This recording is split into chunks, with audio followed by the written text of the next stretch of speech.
আসসালামু আলাইকুম, আশা করি আপনারা সবাই ভালো আছেন। তো আমি ইমরান বাশির ইউটিউব থেকে কয়েকটা ভিডিও দেখতেছিলাম। তো এর মধ্যে আমার কয়েকটা ভিডিও ভালো লাগছে।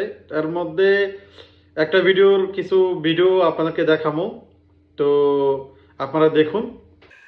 এই সাধারণ মানুষ তো দিতেই পারবে না, আলেমদের পক্ষ দেওয়াটা খুব কঠিন হয়ে যায়। এই কথাগুলো বলে বলে ওরা মানুষকে নাস্তিকতার দিকে নিচ্ছে এবং ইমান হারা করছে। তো এখন নাস্তিকদের নাস্তিক বলতে মুরতাদ। স্বাভাবিকভাবে আমরা মুসলিম পরিবারে জন্মগ্রহণ করি, তারপরে কোনো প্রশ্নের কারণে কিংবা খারাপ পরিস্থিতির কারণে, পরিবেশের কারণে তারা নাস্তিক হয়ে যায়। তো তাদেরকে মুরতাদি বলা হয়, মানে ধর্মান্তরিত হয়ে গেছে। এই মুরতাদদের শাস্তি সম্পর্কে ইসলাম কি বলে, এটা কি বলা যায় কিনা? আপনার জানা মতে ইসলামে মুরতাদদের শাস্তি কি? মুরতাদদের শাস্তির ব্যাপারে এতটুকু তো বলা যায় যে তারা চিরস্থায়ী ভাবে জাহান্নামী। মানে দুনিয়াতে শাস্তি কি হবে? দুনিয়াতে আল্লাহ তাআলা দেখা যায় যে একটা হাদিস আছে, আর দুনিয়া সিজনুল মুমিন ওয়া জান্নাতুল কাফির। জি। দুনিয়া হচ্ছে মুমিনের জন্য জেলখানা, আর হচ্ছে কাফের যারা রয়েছে, মুরতাদ যারা রয়েছে তাদের জন্য হচ্ছে জান্নাত। তো ওই হিসাবে আল্লাহ তাআলা যেহেতু দুনিয়াটা আল্লাহ তাআলা তাদের জন্য জান্নাত বানিয়েছেন। হুদুদের ব্যাপারে যেমন ধরুন, আমি যেটা জানি, মুরতাদ যারা, আল্লাহ রাসূলের পক্ষ থেকে এমন হাদিস আছে, একমাত্র শাস্তি হচ্ছে মৃত্যুদণ্ড। এটা আপনার জানা আছে কিনা? হ্যাঁ, এটা তো হ্যাঁ। হুজুর, আপনি একমত কিনা? মোরতাদদের ব্যাপারে কথা হলো, যারা ইসলাম থেকে খারেজ হয়ে যায় তাদেরকে যদি ইসলামে ফিরে না আসে তাদেরকে হত্যা করে দাও। হত্যা করা ওয়াজিব, এটাই আমি জানি, ইসলামের বিধান এটা। এখন হুজুর, আপনার কাছে যদি একটা প্রশ্ন করি আমি, ওরা এইভাবে প্রশ্ন করছে, মানে ওদের প্রশ্নগুলোই করছি আমি। একজন মানুষ যে মুসলিম পরিবারে জন্মগ্রহণ করলো, এরপর সে কোন কারণে 1450 বছর আগের একজন মানুষ মোহাম্মদ সাল্লাল্লাহু আলাইহি ওয়াসাল্লামের প্রতি বিদ্বেষ পোষণ করবে, শত্রুতা পোষণ করবে, যে আল্লাহ তাকে কখনো দেখে নাই, তার অসংখ্য নিয়ামতের মধ্যে ডুবে আছে, তার সঙ্গে শত্রুতা কেন করবে? তারা বলছে যে আমরা যৌক্তিক ভাবেই ইসলামের অনেক প্রশ্নের উত্তর পাচ্ছি না, আমাদের কাছে ইসলাম সত্য বলে মনে হচ্ছে না, সেই কারণে আমরা সমালোচনা করছি, এবং এই সমালোচনাটাও ইসলামের সহিহ সোর্স থেকেই আমরা করছি, নিজ থেকে কিছু বলছি না। তখন আমাদের ব্যাপারে তারা প্রশ্নের উত্তর না দিয়ে তারা বলছে যে আমাদেরকে কতল করা ওয়াজিব। এই ব্যাপারটাকে আর জঘন্যভাবে তারা উপস্থাপন করছে এবং এগুলো বলে বলে তারা নাস্তিক বানাচ্ছে। তো ইমরান বাশির ভাই যখন তাদেরকে প্রশ্ন করলো যে যারা ইসলাম থেকে ত্যাগ করবে তাদের শাস্তি কি, তখন ওই হাফেজ ভাইরা ওনারা উত্তর দিয়েছে যে যারা ইসলাম থেকে ত্যাগ করবে তাদের শাস্তি হলো দুনিয়া এবং আখিরাতে আমল নষ্ট হবে, তারা জান্নামের দিকে ধাবিত হবে। জিনিসটা এমন, এটা উনি বলছে যে উনি এক হাদিস থেকে শুনছে। অথচ আল্লাহ তাআলা কিন্তু পবিত্র কোরআনের সূরা বাকারার 270 নম্বর আয়াতে আল্লাহ তাআলা অলরেডি বলেছে যারা ইসলাম থেকে ত্যাগ করবে তাদের দুনিয়াতে এবং আখিরাতের আমলনামা নষ্ট হবে এবং তারা জাহান্নামের দিকে ধাবিত হবে। এটা মানে পরকালের বিষয় বলছে, কিন্তু আল্লাহ দুনিয়ার শাস্তির কথা বলছে না। এক, তারপর ইমরান বাশির ভাই উনি আবার ওনাদেরকে প্রশ্ন করলো যারাই মোরতাদ ছিল বা যারা মোরতাদ বা যারা ইসলাম থেকে ত্যাগ করবে তাদের শাস্তি কি দুনিয়াতে? উনি হাদিস দেখালো বলতে কি উনি একটু হাদিসটা বলাতে বাধ্য করছে। উনি ইমরান বাশির ভাই নাস্তিক হইলেও উনি ওনার দিকে রাইট আছে কিন্তু এই বাধ্য করাটা। তো উনি বলল কি যে যারা মোরতাদ হবে তাদের তো ইসলামে আছে যে তাদেরকে হত্যা করা। তখন ওই হাফেজ ভাই তারা কিন্তু উত্তর দিচ্ছে হ্যাঁ ইসলামে আছে, উমুক হাদিসে আছে যে যারা ইসলাম ত্যাগ করবে তাদেরকে হত্যা করা। তো আসলে মানে আমার কথা হইলো যে আপনারা সবাই এত হাদিসরা এত প্রায়োরিটি দিবেন কেন পবিত্র কোরআনের থেকে? আমি বলছি না যে হাদিস আপনারা মানেন না, হাদিস আপনারা মানবেন সেটাই যেটা পবিত্র কোরআনের সাথে মিলে, আয়াতের সাথে প্রেক্ষাপটে মিলে। যেমন এর আগে হাফেজ ভাই একটা যখন বলছে যে মোরতাদের শাস্তি কি, তখন ওই এর আগে হাফেজ ভাই বলছে যে উমুক হাদিসে আল্লাহ তাআলা বলছেন যে তাদের পরকাল এবং দুনিয়া এবং পরকালের আমল নষ্ট হবে বা এবং জাহান্নামে যাবে। অথচ কিন্তু পবিত্র কোরআনের সূরা বাকারার 270 নম্বর আয়াতে তো অলরেডি আছে কিন্তু কথাটা। তো যাক উনি হাদিস রেফারেন্স দিছে, যদিও পবিত্র কোরআনের সূরা বাকারার 270 নম্বর আয়াতে আল্লাহ তাআলা অলরেডি বলে দিছে। তো যাক এটা হলো আমি একটা উদাহরণ দিলাম হাদিসের বিষয়ে, হাদিস পবিত্র কোরআনের রেফারেন্সটা যেহেতু মিলছে আমি এটা অ্যাকসেপ্ট করলাম। তো যখন বলছে যে মুরতাদের হত্যা করবে, উনি আবার রেফারেন্স দিল কি হাদিসের কথা। তার ইমরান বাশির বলছে যে যারা নাস্তিক তারাও ইসলামে আসতে চায় কিন্তু তারা কিছু উত্তর পায় না। তো এখন প্রশ্ন হইল তারা তো নাস্তিক এই কারণে হইতেছে বা হইব, যারা হাদিসটারে প্রায়োরিটি দিবে এবং যেসব নাস্তিকরা হাদিসরে ফলো করে হাদিসরে বেশি হাদিসের কথাগুলা মাইন না ইসলাম ত্যাগ করা হলো এক ধরনের বোকামি। হাদিসের কথাগুলা মাইন না ইসলাম ত্যাগ করা একবারে বোকামি। কেন বোকামি? কারণ হাদিস আল্লাহ তাআলা বানাইছে না, হাদিস কোন আল্লাহ তাআলা পাঠাইছে না, হাদিস বানাইছে মানুষ। যখন নবীজি জীবিত ছিল তখন অনেকে কিন্তু হাদিস লিপিবদ্ধ করছিল, তখন কিন্তু নবী পাক সাল্লাল্লাহু আলাইহি ওয়াসাল্লাম কিন্তু হাদিস লিপিবদ্ধ করতে নিষেধ করছে। এবং আবার আরেকটা হাদিস আছে, হাদিস পুরাই ফেলো। কেন বলছে? এই কারণে বলছে, কারণ নবী রাসূল আল্লাহ তাআলার মাধ্যমে নবী জানতেন যে হাদিস যারা লিপিবদ্ধ করবে তখন ওই সময়ের নবী পাক সাল্লাল্লাহু আলাইহি ওয়াসাল্লামের নবী পাক সাল্লাল্লাহু আলাইহি ওয়াসাল্লামের সময় কিন্তু ওনার সাথে কিন্তু অনেকে ইসলাম লেবাস ধইরা ইসলামের ক্ষতির জন্য অনেক হাদিস কিন্তু সহিহ হাদিসের সাথে কিন্তু অনেক জাল হাদিস ঢুকেছে, এবং কি সহিহ হাদিসের ভিতরে কিন্তু আছে। এগুলোর প্রমাণ আমি দেব, যার কারণে নাস্তিকরা আরো নাস্তিকতার দিকে যাচ্ছে, ইসলামের দিকে যাচ্ছে না। এবং কি যারা মুসলিম তারাও কিন্তু মুসলিম থাকা অবস্থায় হাদিসকে ফলো করে তারা নাস্তিক হয়েছে।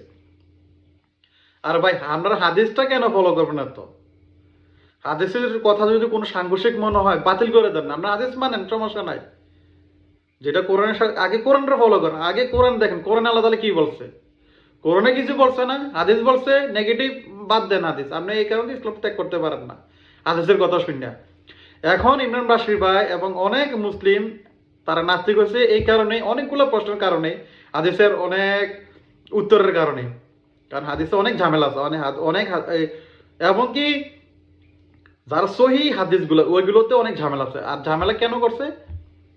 যারা ইসলামের খেদমতে ছিল তারা তো সঠিক আল্লাহর বা রাসূলের কথা কিন্তু লেখছে ঠিকই, কিন্তু উনি যখন ওনারা হয়তো বা ওনার সাথে যখন অন্য সাহাবীরা সাথে অন্য লোকেরা ছিল, হ্যাঁ অন্য লোকেরা ছিল ওই সময়ে, হয়তো মনে করছে সে বিশ্বস্ত লোক, তার দায়িত্ব দিয়েছে, সে লিপিবদ্ধ লেখছে, সে লিপিবদ্ধ করছে ঠিকই, কিন্তু ভুল লিপিবদ্ধ করছে।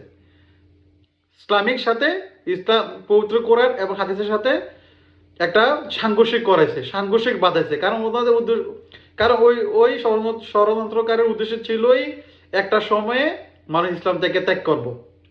তো ঠিক ত্যাগ তো হইতেছে। হাদিস যারা বেশিরভাগ হাদিস যারা একবারে অন্ধবিশ্বাস করে মানতেছে, যারা হাদিসটারে মনে করে এটাই আল্লাহর রাসূলের ডাইরেক্টলি বাণী, তারাই কিন্তু ইসলাম থেকে ত্যাগ করতেছে। কেন? আমি কিন্তু হাদিসটারে একবারে অন্ধবিশ্বাস করি না। যদি পবিত্র কোরআনের সাথে মিলে আই অ্যাকসেপ্ট, আমি গ্রহণ করি। পবিত্র কোরআনের সাথে মিলে না, আমি বাদ দিই। কিন্তু এর মানে এটা না আমি ইসলাম ত্যাগ করবো। হাদিস পড়া ইসলাম ত্যাগ করালো বোকামি। কোরআন যদি ভালোভাবে পড়ে বা ভালোভাবে বুঝে যদি পড়তে পারেন, ইসলাম ত্যাগ করার কোনো অপশন নাই।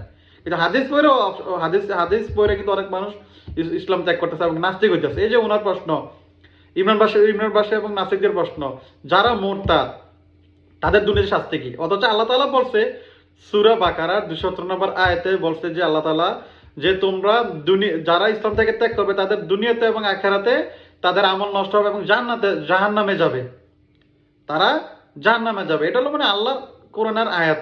আল্লাহ তাআলা বলেন যে তোমরা দুনিয়াতে তোমরা খুন করতে হবে কোন আইনের মাধ্যমে। আল্লাহ তাআলা কিন্তু বলছে, আল্লাহ তাআলা বলছে এটা পরকালের কথা। এবং কি আমি একটা বাইর করে রাখছি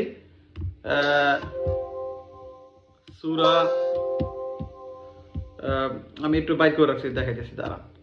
এবং কি সূরা আল বাকারার 256 নম্বর আবার এই সূরা আল বাকারার 256 নম্বর আয়াত আল্লাহ তাআলা বলছে ধর্মের ব্যাপারে কোনো জোর জবরদস্তি নাই। এটা দিয়ে আল্লাহ কি বুঝেছে? ধর্মের ব্যাপারে কোনো জোর জবরদস্তি নাই, কেউ জোর করো না। আল্লাহ তাআলা কিন্তু কইছে না যে তোমরা হত্যা করে লও, কেউ মুরতাদ হইছে হত্যা করে লও, কেউ মুরতাদ হইছে হত্যা করে লও। আল্লাহ তাআলা তো আবার একটা কোরআনও আল্লাহ তাআলা লেখা একটা আয়াত দিয়েছে যে যারা পথভ্রষ্ট হতে চায় বা যারা আল্লাহ রাসূলকে মানে না অথবা যারা সঠিক পথ অনুসন্ধান করে না তাদেরকে আল্লাহ তাআলা সঠিক পথ দেন না। এটা তো আল্লাহর কথাই। আল্লাহ তাআলা কিন্তু কইছে না যে দ্বিতীয় দেখে তোমরা মেরে লও। এটা হাদিসের কথা। এটা এসব জিনিস হাদিসে উল্লেখ করেছে যে মুরতাদদের হত্যা করো, এটা হাদিসের কথা। আল্লাহ তাআলা কইছে এটা কথা, আল্লাহ তাআলা কইছে না। আল্লাহ কইছে না এই কথা, আপনারা এইসব কইতে আদেশ পান, আর আপনারা এটা কেন লিপিবদ্ধ করেন? যেখানে আল্লাহ রাসূল কিন্তু হাদিস লিপিবদ্ধ করতে নিষেধ করছে, এটারও প্রমাণ দিতেছি, দাঁড়ান।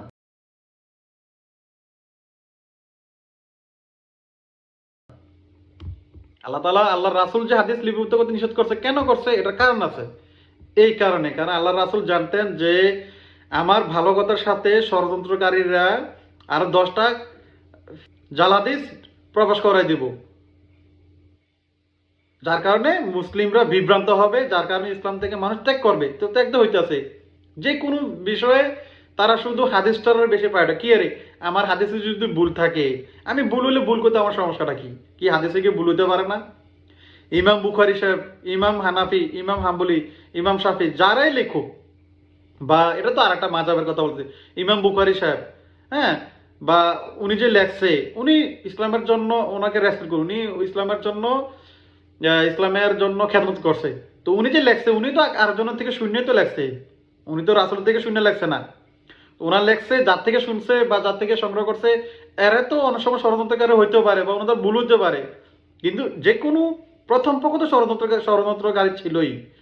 প্রথম পক্ষ যারা হাদিস লিপিবদ্ধ করছে তারা ষড়যন্ত্রকারী, ম্যাক্সিমাম ষড়যন্ত্রকারী ছিল। যার কারণে 10 লাখ হাদিস থেকে যদি ষড়যন্ত্র না থাকতো বা হাদিসে যদি ঝামেলা না থাকতো, তাহলে 10 লাখ হাদিস থেকে তো প্রায় 9 লাখ হাদিস বাতিল করছে বুখারী সাহেবের আগে, বা বুখারী সাহেব বাতিল করছে সম্ভবত, আমি জানি না, কিন্তু যেটা হোক যারাই বাতিল করছে, তার আগে ছিল 10 লাখ হাদিস, 10 লাখ থেকে প্রায় 9 লাখ হাদিস নাকি বাতিল করছে। আমার এই রেফারেন্সটা আমার খেয়াল না, কিন্তু বাতিল করছে, এটা সত্য। তো কেন বাতিল করছে? ওই ভুল দেখছে, ইসলামের সাথে সাংঘর্ষিক দেখছে, এমন ঠিক সেম। তো সই বুখারী সাহেব বাতিল করে উনি 10,000-এর মতন হাদিস পাইছে। তো এখন যারা ইসলামিক স্কলারশিপ, তাদেরও বাতিল করার রাইট আছে যদি কোনো সাংঘর্ষিক পায়। এই যে ইমরান বাশির ভাই কি একটা প্রশ্ন করলো, ওনার প্রশ্নের যুক্তি আছে যে ইসলাম তো বলে যে যারা মুরতাদ তাদেরকে হত্যা করতে। এই হত্যার বিধান কে দিছে? এই হত্যার বিধান কি আল্লাহ তাআলা দিছে? দেয় নাই। আল্লাহ তাআলা আবার এটাও বলছে সূরা বাকারার, আমার খেয়াল নাই 256 নম্বর আয়াত সম্ভবত, একটু আগে বলছিলাম, আমি দেখে বলছি, আমি তো আর ইসলামিক ছাত্র না, আমার মনে নাই। তো ওই আয়াতে কিন্তু আল্লাহ তাআলা বলছে যে কোনো ধর্মের বিষয়ে কাউকে জোর জবরদস্তি করো না। আবার সূরা বাকারার 217 নম্বর আয়াত সম্ভবত, হ্যাঁ, যদি বলো ভুল হলে মাফ করবেন, আমি ওই আয়াতটা দেখে আমি বলছি। ওইখানে তো আল্লাহ তাআলা বলছে যারা ইসলাম থেকে ত্যাগ করবে তাদেরকে আল্লাহ তাআলা ইহকাল এবং পরকালে তাদের আমল নষ্ট করবে। মানে আমল বলতে কি বোঝায়? যেটা ভালো আমল নষ্ট হয়ে যাবে এবং জাহান্নামের দিকে তারা চলে যাবে। এটা পরকালের বিষয় আল্লাহ তাআলা ইঙ্গিত করছে। আল্লাহ তাআলা কইছে না যে যারা মুরতাদ হবে তারা মেরে লাও। আল্লাহ যদি এর আইন করতো, তাআলা পবিত্র কোরআনে একবারে স্পষ্ট লেগে যেত যারা মুরতাদ হবে তাদেরকে হত্যা করো। কি আল্লাহ কি কথা জানে না? আল্লাহ কি কথা বুঝো না? বা আল্লাহ কইলে কি মানুষ বুঝতো না? আল্লাহর কি ঘুরে গইতে হবো? না। তো এই বিষয়টা আল্লাহ তাআলা কোনো বলে নাই। এগুলো এইসব বিষয় আছে হলো হাদিসে। আর হাদিসে যে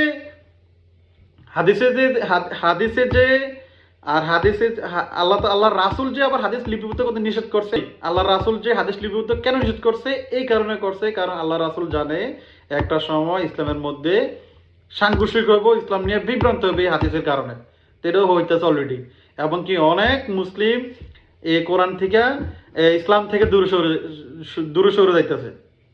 আর আমার কথা হলো যারা নাস্তিক হইতেছে হাদিসের কারণে, এটা এক ধরনের বোকামি, পুরোটাই বোকামি। এখনো সময় আছে ভাইদের যারা নাস্তিক হয়েছেন হাদিসের কারণে, হ্যাঁ, তারা ভাই ইসলামে ফিরে আসেন, পবিত্র কোরআনটারে ভালো করে পড়েন, পবিত্র কোরআনরে ভালো করে পড়েন।